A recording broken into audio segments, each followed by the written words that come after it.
If you're anything like me, you'll love your seasonal pots, but this is quite a tricky time of the year. It's too early in the year to start planting pelargoniums and all the summer things because we're still getting these cold spring nights. So what I tend to do is I often do a little bit of an interim pot, and I'll use things that I'm quite happy to then put in the garden. So things that are shrubs and more herbaceous plants, hardier things, including this convolvulus. This is actually a bindweed, would you believe? Look at those flowers, you can kind of see it is.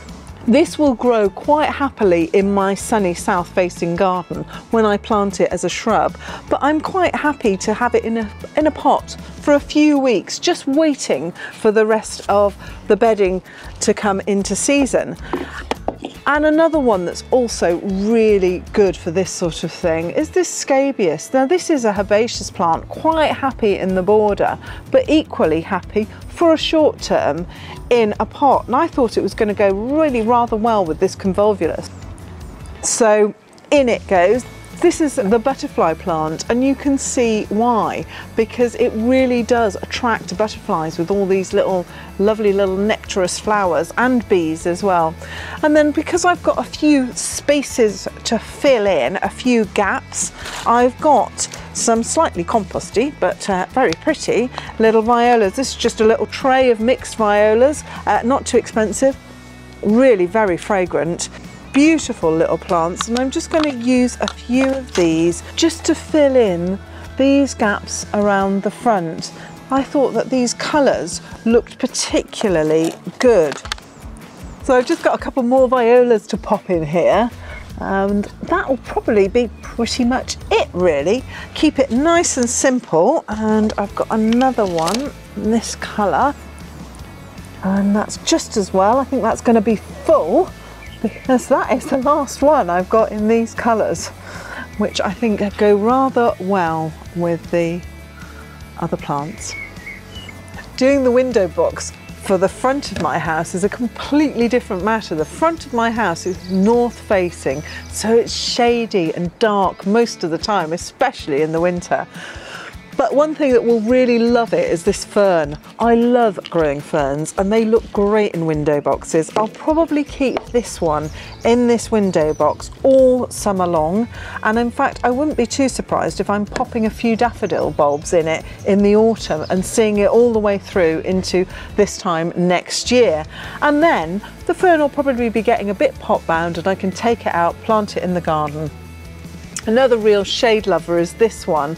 This is a little epimedium, great for ground cover underneath other plants, and I will probably put it underneath my cherry tree later on in the year. But for the meantime, it's going in here. Look at those dainty little, tiny little flowers and lovely little heart-shaped leaves. So real pretty little star. I like making my window boxes asymmetrical. I don't like symmetrical, where you have something in the middle and then other little things around it. So I'd rather have a couple of big statement plants at either end like that. And then the other thing I'm going to use is this, one of my spring stars, this little plant. This is actually a little bulb, and it's called anemone. And it has these lovely blue and white flowers, which I think will blend really well. It's one of those plants that's happy in sun or shade, so it's a real winner. And after this season, it can go out into the garden where it can live happily with the other anemones that I've already got. I've got a couple more little things here that I might use. I haven't quite decided yet. Shall I put these aquiledias in? What do you think? Or I could go for a little bit of sweet woodruff, which is a very nice little foliage plant. Or I could just keep it simple and go for a few more violas. I've got that lovely little icy blue one, which would probably do rather well. I think I'm going to do a little bit of a mixture. I'm going to pop this aquilegia in. It's a little dwarf columbine, which is happy again in sun or shade, so it makes it very, very forgiving. Quite a nice, pretty little plant for a rock garden or something like that. And I think I'm just going to finish off picking up that blue theme, a little bit more compost just to get the height up. I'm just going to finish off with this little ice blue viola.